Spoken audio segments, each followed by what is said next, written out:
আজি আমি ইয়াত কোকৰাঝাৰ বাৰ এছ'চিয়েশ্যনৰ বহুত পুৰণি আমাৰ এই এছ'চিয়েশ্যন ইয়াৰ ইনফ্ৰাষ্ট্ৰাকচাৰৰ অলপ অভাৱ আছিলে বা অসুবিধা আছিলে। যোৱা বছৰ মই আহিছিলোঁ আৰু সেই সময়ত ইনফ্ৰাষ্ট্ৰাকচাৰৰ কথাটো কৈ আছিলে। আমি এই গোটেই ইনফ্ৰাষ্ট্ৰাকচাৰৰ কাৰণে 5 কোটি টকা ঠিক কৰিছোঁ। প্ৰথমতে মই ভোগালী বিহু মাঘে দমাইছিৰ আমাৰ সকলো বিটিআৰবাসীক শুভেচ্ছা জনাইছোঁ আৰু অসমবাসী সকলো ৰাইজকো মই ভোগালী বিহুৰ শুভেচ্ছা জনাইছোঁ। ভোগালী বিহুৰ শুভেচ্ছা মই অসমৰ মুখ্যমন্ত্ৰী ডক্টৰ হিমন্ত বিশ্ব শৰ্মা ডাঙৰীয়ালৈ জনাইছোঁ। আমাৰ অসম গণ পৰিষদৰ সভাপতি তথা মন্ত্ৰী অতুল বৰা ডাঙৰীয়ালৈ ভোগালী বিহুৰ শুভেচ্ছা জনাইছোঁ আৰু লগতে ভাৰতীয় জনতা পাৰ্টিৰ প্ৰেছিডেণ্ট ভৱেশ কলিতা ডাঙৰীয়ালৈ মই বিহুৰ শুভেচ্ছা জনাইছোঁ আৰু ইয়াৰ লগতে আজিৰ এই বিশেষ দিনটো আমাৰ অসমত আমি নজনা সময়ৰ পৰাই উদযাপন কৰি আহিছে আৰু 3টা বিহু যিটো আছে ইয়াৰ ভিতৰত ৰঙালী বিহু আৰু ভোগালী বিহু এই 2টা বিহু খুব মেজৰ হিচাপে লোৱা হয়। এইটো আমাৰ ট্ৰেডিশ্যনৰ লগত সদায় সংগতি আছে। আমাৰ ট্ৰেডিশ্যন আমাৰ কালচাৰৰ লগত সেইটো সদায় এটা কানেক্টেড হৈ আছে আৰু সেইকাৰণে যিখিনি খিলঞ্জীয়া লোক আছে অসমৰ যিসকল বাসিন্দা এইসকলে সেই সময়ৰ পৰাই খুব ভালকৈ বিহুটো উদযাপন কৰিছে।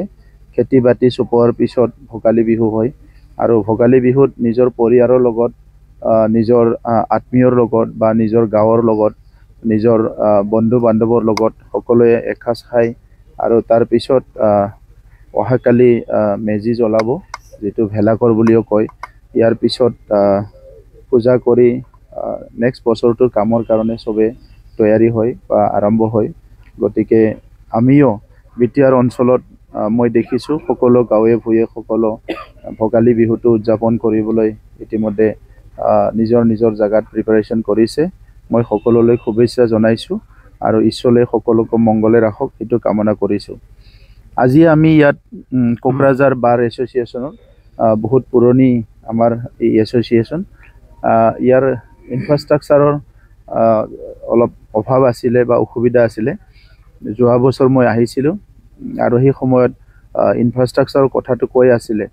আমি এই গোটেই ইনফ্ৰাষ্ট্ৰাকচাৰৰ কাৰণে 5 কোটি টকা ঠিক কৰিছোঁ আৰু এই বছৰৰ ফাইনেন্সিয়েল ইয়াৰত আমি 2 কোটি টকা প্ৰথম আমি আবণ্টন কৰিছোঁ আৰু ইয়াৰে আজি আধাৰশিলা স্থাপন হ'ল। গতিকে মই বিচাৰিছোঁ আৰু মই ভাবিছোঁ যে কোকৰাঝাৰটো আমাৰ বিটিআৰৰ হেডকোৱাৰ্টাৰ হিচাপে ইয়াত যিসকলে আজি প্ৰেক্টিছ কৰি আছে বা আমাৰ আইনটো ৰক্ষণাবেক্ষণ দিবৰ কাৰণে কাম কৰি আছে, ৰাইজক আমাৰ নিজৰ নিজৰ অধিকাৰ নিজৰ নিজৰ ন্যায় জাষ্টিছবিলাক দিবলৈ যিসকলে ইয়াত কাম কৰি আছে তেখেতসকলৰ অফিচ, তেখেতসকলৰ লাইব্ৰেৰী, তেখেতসকলে যাতে ভাল এটা পৰিৱেশত থাকি এই চিন্তাধাৰাটো কৰিব পৰা যায় আৰু তেখেতসকলে আহি থকা সময়ত আমাৰ সমাজখনত এটা দিশ দিব লাগিব, কাৰণ ন্যায় অন্যায়ৰ মাজতে সমাজখন থাকে। গতিকে সদায় আমি ন্যায়টো বিচাৰোঁ আৰু ন্যায়ৰ যিসকল কাম কৰে বা আইনটো ৰক্ষা কৰাৰ কাৰণে যিসকল কাম কৰে তেখেতসকলে অলপ কমফৰ্ট জ'নত বা ভাল অৱস্থাত থাকিব পাৰিলে তেখেতসকলে ৰাইজৰ কাৰণে ভাল চিন্তা কৰিব পাৰিব।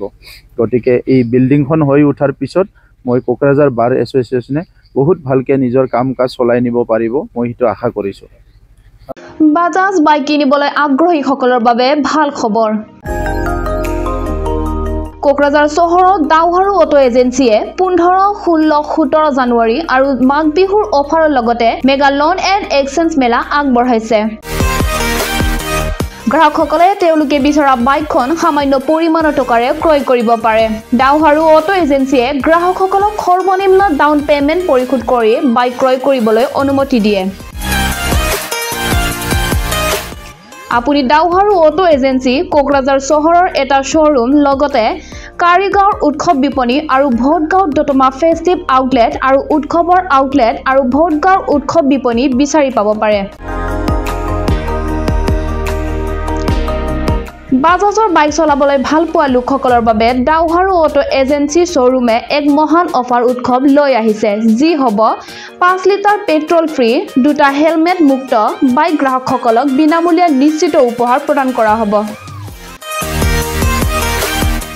আপুনি ইচ্ছামতে বাইকখন হাতত লোৱাৰ ভাল সম্ভাৱনা আছে 500 পৰিশোধ কৰি অধিক বিৱৰণৰ বাবে 6000399187 আৰু 8822018193 আপুনি বিচৰা এক নম্বৰলৈ বাৰ্তা প্ৰেৰণ কৰিব পাৰে